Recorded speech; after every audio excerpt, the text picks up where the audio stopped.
excited to go back to school? No, we just came back from spring break. And we about to go to school. And I lost my laptop. I like learning. I don't know, I am ready to graduate though. Yeah, I'll stick to learning math.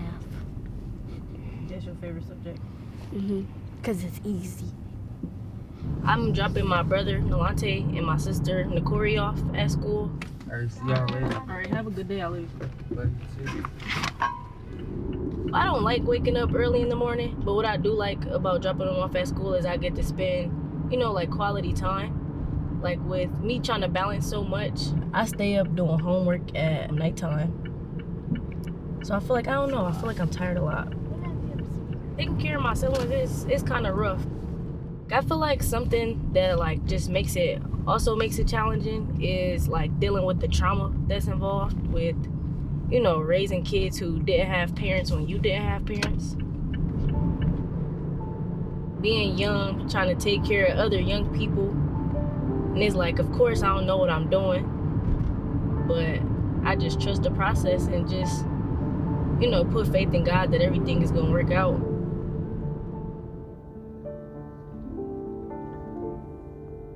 I grew up in Detroit, Michigan, a very high poverty community. I have 3 younger siblings, and my mom was a single parent. So we like struggled a lot. We was homeless a lot, lacked transportation a lot of times, a lot of nights not knowing where my next meal gonna come from. And that was kind of the norm for everybody around me. Just being homeless a lot, it felt like depressing a lot of times. In 8th grade, like I used to skip school a lot. Like I didn't really care for my grades. Like at one point I had a 0.0 GPA. I got kicked out a lot, was fighting a lot, just didn't really care for school. So much in my life was just so unpredictable. From acting out, I got attention. It was just a cry out for help, more so than anything else. When I was in 8th grade, we got evicted from our house, and my mom couldn't afford to take care of us, so she sent us to live with family members in Georgia. To be removed from my environment where so much negativity was the norm, I had a chance to like reevaluate what I wanted for myself. I only stayed in Georgia for 8 months, and then I moved back to Detroit with my granddaddy, but my siblings stayed in Georgia. He knew everything that I had been through. Like he had been like a very consistent role model in my life, despite the adversity. And he just always used to like motivate me, like education. Like if you want to change your path, like education is the way. When I moved back to Detroit, I started to attend Cody High School in Detroit. I knew something that would help me stay on track was participating in a sport, so I joined the basketball team. I was in the front atrium of the school asking young ladies as they enrolled would they be interested in playing basketball here at Cody High School.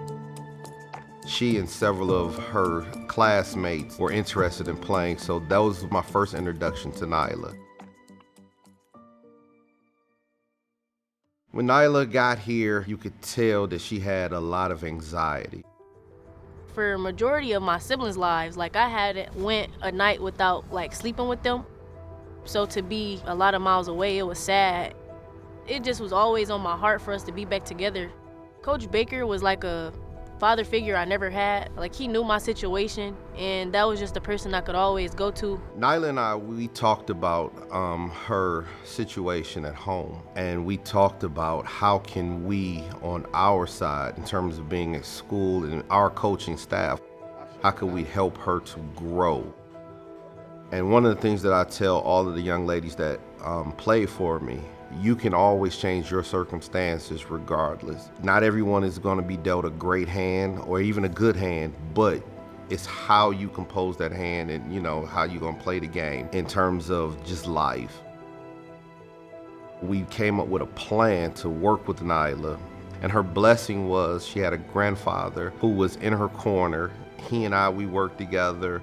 We made sure that she had everything that she needed to be successful, and Nyla did the work. At the time, I was the cross-country coach. All of the girls that played basketball had to run cross-country. It was a non-negotiable. So Nala came out for cross country, and I noticed that she was head and shoulders above everyone else that was running. So Nala, in her first year, she made all city. Coach Baker noticed my potential was better in track than it was in basketball, so he just really pushed me to go that route. For me, track was my avenue to college. At one point in my life, I didn't even think that I would even live to see 20.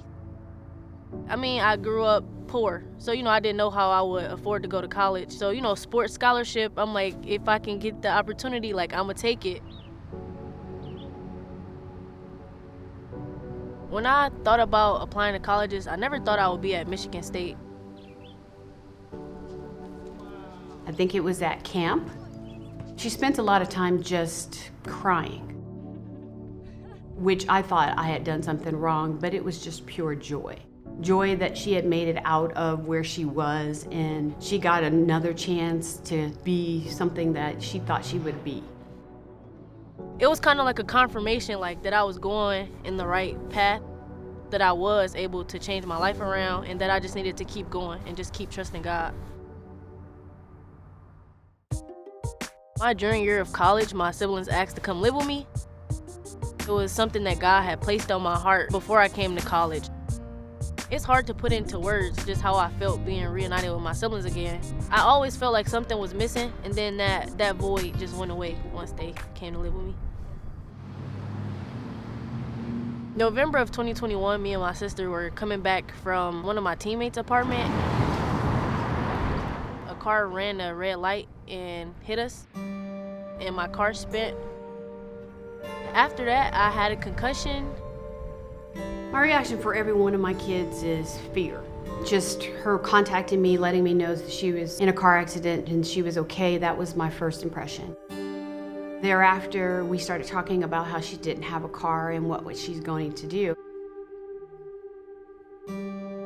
I started to struggle just emotionally, and just started to question my ability to take care of my siblings, cause not having a car made caregiving and getting my sister to school, going to the grocery store, it just made that a lot harder. At this point, only my coaches knew that I was taking care of my siblings and stuff. Things that she was doing and the places that she had been and gone through, I feel like God was going to take care of her like he always does. We started a GoFundMe with the help of some mentors. Yeah, I got a car. I got a new car.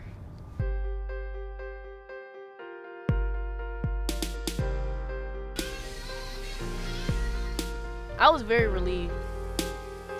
The time that I didn't have a car, me and my sister had to wake up 6 o'clock in the morning. I had to walk her to school and then catch the bus to campus. Who are you excited to see most when you go back to school? Growing up, I just always wish I had somebody to just care for me unconditionally. And I just wanted to, just be that person that I all know we needed.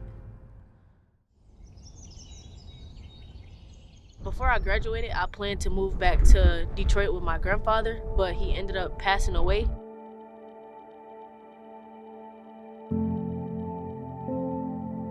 Nala's grandfather stabilized her.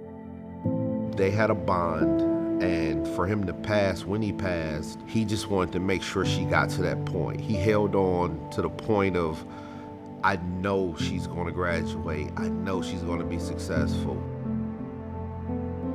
I had nowhere to go. I didn't know what was next for me. I shared that with my coaches and asked them could I come back, and they let me come back so that I could have somewhere to stay. We loved on her. We showed her that she's going to be okay. We stepped in to become her family, truly become her family. She felt alone, and that's where I really stepped in, and I said, no, you're not alone.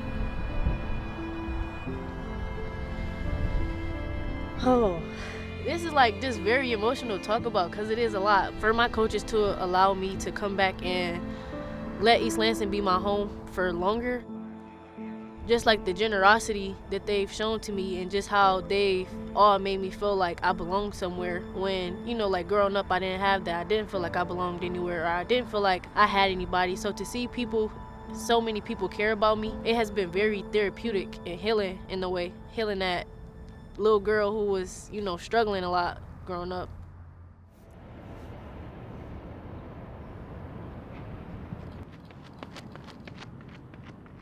Running track has been life-changing and to some extent life-saving. All the hard things that I've been through, like this is the reward. She has gone through so much that her past has helped strengthen her for her present state so that you know she'll be extremely strong for her future. Nala Barlow is strong. For Nala, she can do whatever she chooses to do. You know, I tell her that the world is like a whiteboard and it is clear and you can make it whatever you want to do.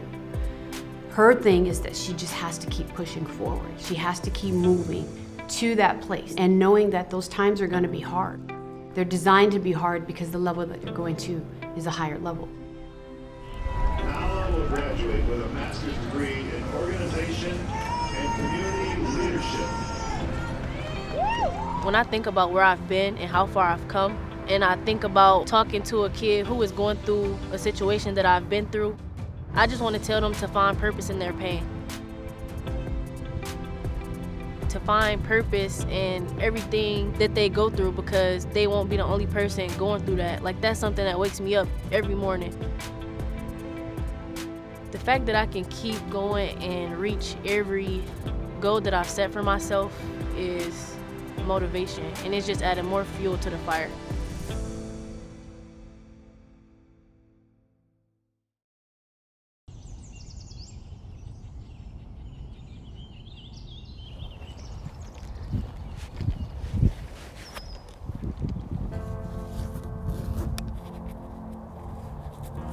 Golf for me is pretty much my entire life. It just teaches you so much.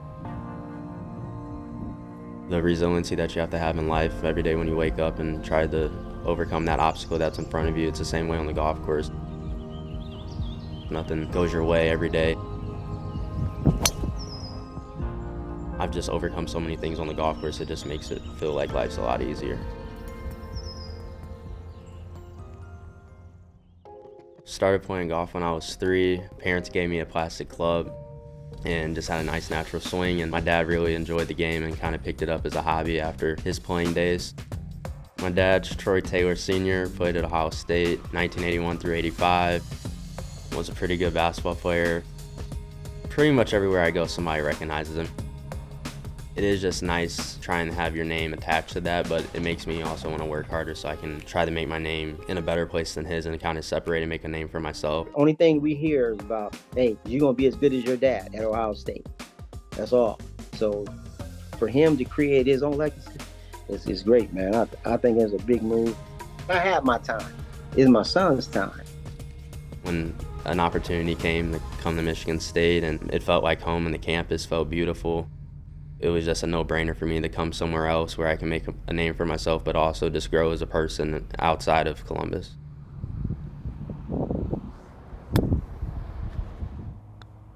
B player's the best player.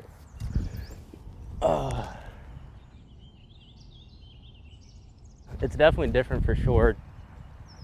Pretty much everywhere I go, I'm the only Black African-American person in the room. It definitely is a weird feeling to have, and if it wasn't for Andrew Walker, I would not be a Spartan, and I owe him everything. For sure, more than half the reason I came here to Michigan State.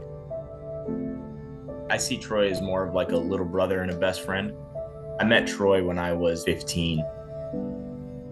Growing up, it was hard pressed to ever find another African-American playing alongside you. Fast forward to college, Troy gets here, we're an unprecedented golf team. We're a Division I golf team with 2 African Americans on it, and that's, I don't think, ever been seen before. It's Troy's first collegiate event. He's, just excited to be there. We were on the putting green. Unfortunately, 2 guys from another team called us a racial slur, the N-word, and it just really took me back because I've never had somebody say something like that. Really didn't know how to act towards it because I never really had to deal with that in that situation. The thing that hurt me the most about that whole situation was thinking about it from Troy's perspective. To have someone just say that completely out of the blue, whenever I think about it, it really hurts. It was just a really sad moment to think that that's Troy's first experience in college golf. He had called me on the phone, and I think in my mind, I was teaching at the time, so I heard him, but I'm like, did I really hear that he just said that? So I was just trying to keep it positive. I was like, well, TJ, just go out there and let your game do the talking. We were so happy that Andrew was also there for a couple of years, because I do think it would have been more difficult to navigate, especially that, by yourself. To be able to lean on each other in that, I think, is the only silver lining of it. We both kind of walked out of the other side of that like, well, stuff like that still happens, and you know, we're gonna be good in spite of that.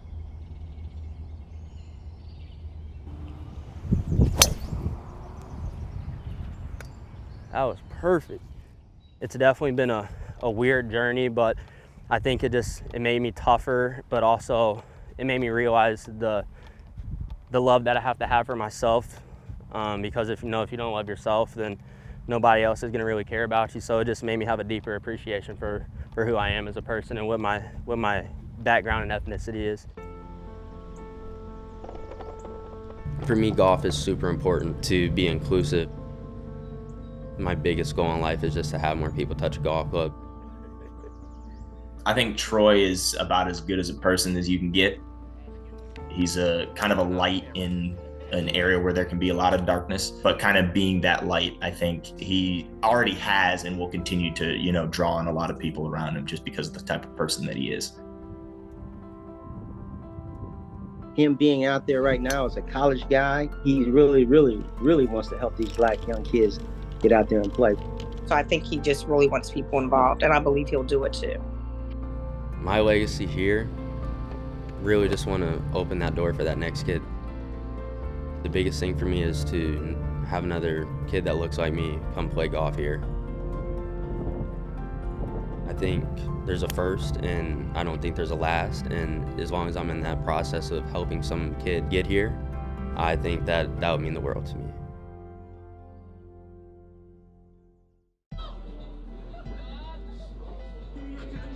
When I was playing college ball, one summer I was working at camp as a student athlete, and one of the other coaches there was like, hey, you're pretty good at this, would you ever want to do it? And I was like, no, never.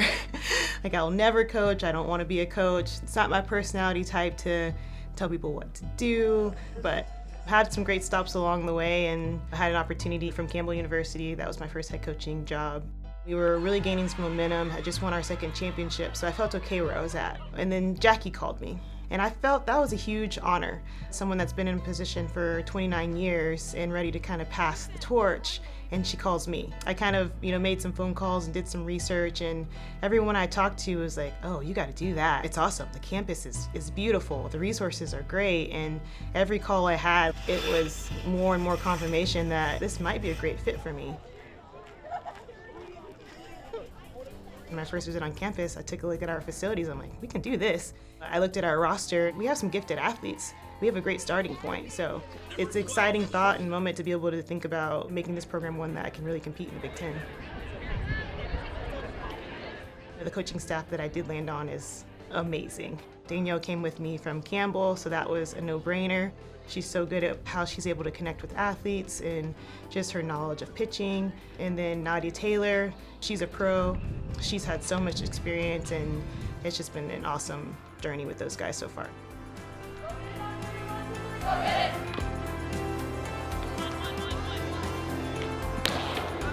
I think we're right on track. We're supposed to be already playing. If we can keep having solid practices like that, I think I learned along the way, and what I try to teach our players is your identity is not just necessarily what we do, but this is what we get to do. And we're gonna fight and learn and understand who we are. And we're gonna learn that piece of our identity. And if you don't understand it now, that's okay, but you also don't have to fake it. You're gonna be who you are, and we're gonna be great at who we are that day. I learned a long way as a coach, especially early in my coaching career. Being a Black woman, I'm one of, I think, 3 in Power 5. So when I first got my first head coaching job, and it felt so heavy at first, because I wanted to do my best to represent a community, and so I felt like I had to be so perfect at everything I did. But I learned that I have a community that's proud of me and supports me, and I just need to be me. I want everybody to know that you can be who you are, and that's perfect. You're made that way for a reason, and you're going to contribute with what you have and who you are. When the selection show happens, like, there's almost no greater joy than seeing your school name flash across the screen. And I know how that feels, and I want that. Michigan State is a program that should be competing at the top of the league every year. And I think that's a place that we can get to.